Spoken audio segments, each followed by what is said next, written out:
Okay, so this is a little different view. Have you ever seen anybody work on a splitter like this?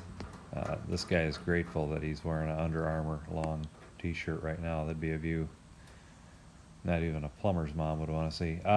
So yeah, I just tilted it up so I try to lose as little oil as possible.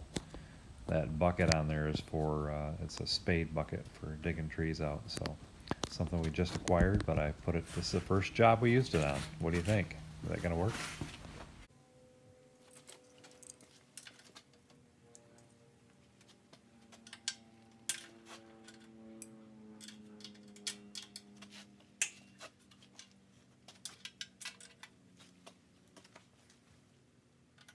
I had not originally intended to take the engine loose. That suction hose is just heavy enough material, which it has to be so that it doesn't collapse when it's trying to draw fluid up it. But I was not able to flex it enough to get it to pull off from the barbs. It's not that it fits too tightly on the barbs, it's just that there's just not room enough. So by loosening the engine, I was able to pull it away far enough to get it off from there. And once again, just trying to lose as little oil as possible. But we did lose some, but the thing was actually over full to begin with, so it's going to be all right.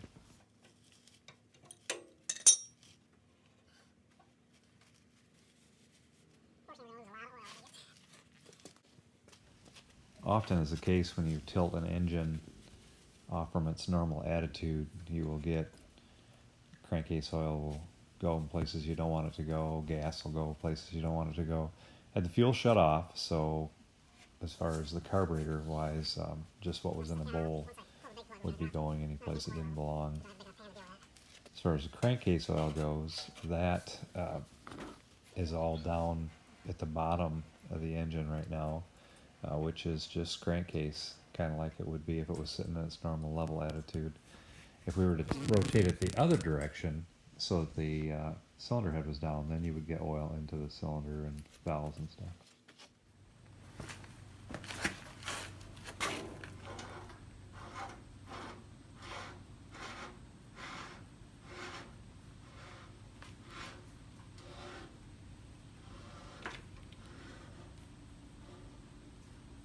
Guessing that was a stopping point before. Let's see what we can get here. Okay, here's a saw surgeon what not to do. This is one of the unorthodox tactics I will use, especially when I'm in a limited space. Sometimes you can't get in there with a pipe wrench. You have the bucket in the way on one side and the engine in the way on the other side. I can turn it part of the way, but once that fitting gets around a certain direction, then the pipe wrench doesn't go on so well.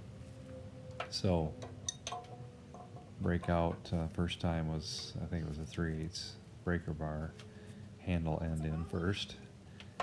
That's a fairly heavy wall fitting, so I wasn't too concerned with it. And the torque at that point wasn't too crazy. Torque's getting up there a ways now, but nonetheless I'm going to press on and we're going to throw a fairly long 1/2-inch extension in there and use that. So you just never know what, just got to be creative sometimes and do what you can with what you have. So here in the next clip we're going to break out something a little, I guess, in the same idea, just a different way to use conventional tools. So don't be scared to try it. I can't recommend it. I can't say this is how to do it. I can only say this is how I do it. This is not a how-to.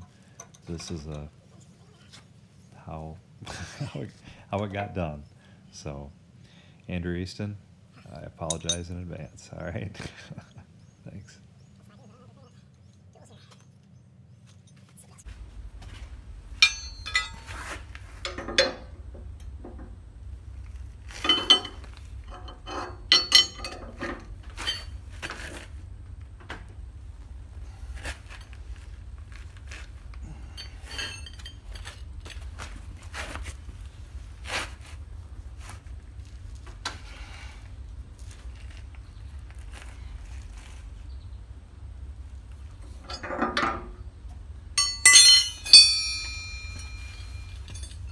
That ought to work loose. That didn't work loose before. I don't know exactly what happened.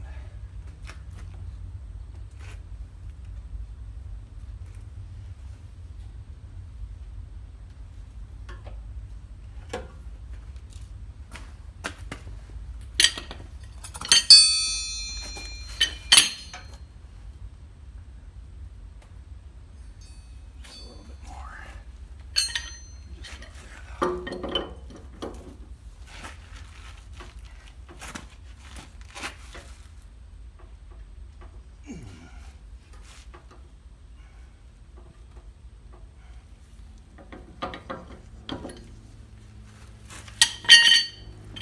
There, my friends, I believe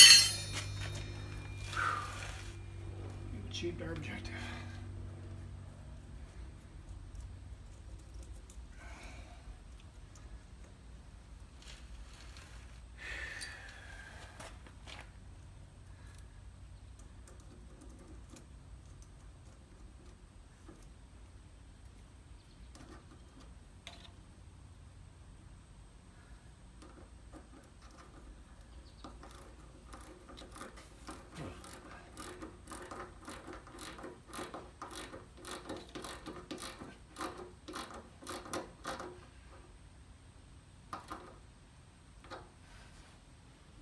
Okay.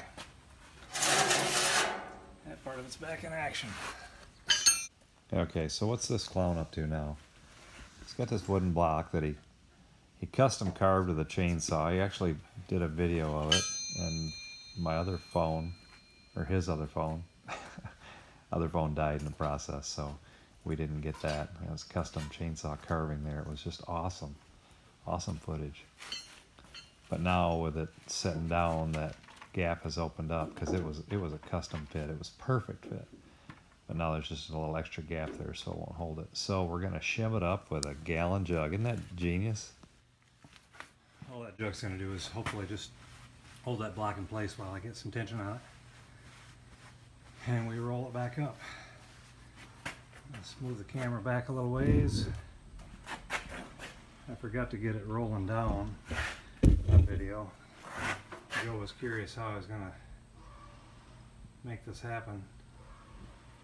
So, one reason why I feel I'm getting away with this, the valve train on this Honda is on the high side here. So with that engine tilted like that, the oil's just going into part of the crankcase, not a big deal. If it was tilted down, there would be oil running up into the oil galleys, up into the top of the cylinder head. Piston would be filled, the back side of the piston would be filled with oil. There'd be oil trying to work its way up through the rings from the bottom side and stuff. So tilting it this way doesn't matter. The only thing we've got just a little bitty, that's small right there. We've dripped just a little bit of gas out of the gas cap, but all in all, this has gone very well. So.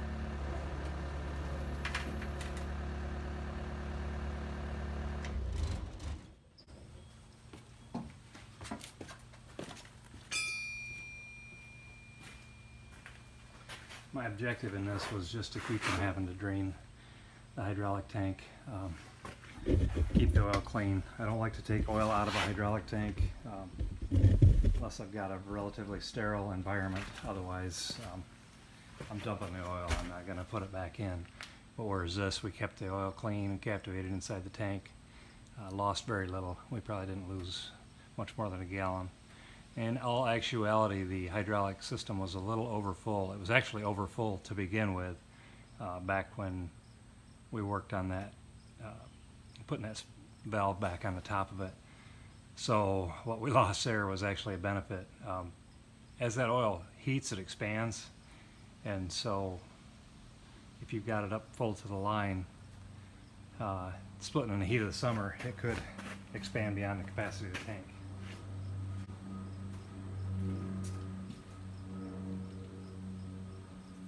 Sight glass is about halfway down. I like it about 3/4 of the way to, to the top, so 1/4 of the way down. So we're in pretty good shape. I'll probably add a little bit, but not much.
Oh, here's another voiceover. I went and left the radio on, and so can't do that in YouTube land. So this is me thanking you for being here, thanking you for having interest in my content. I'm probably harassing Joe in some way, shape, or form. Yeah, I appreciate you being here. And yeah, hope you have a blessed day.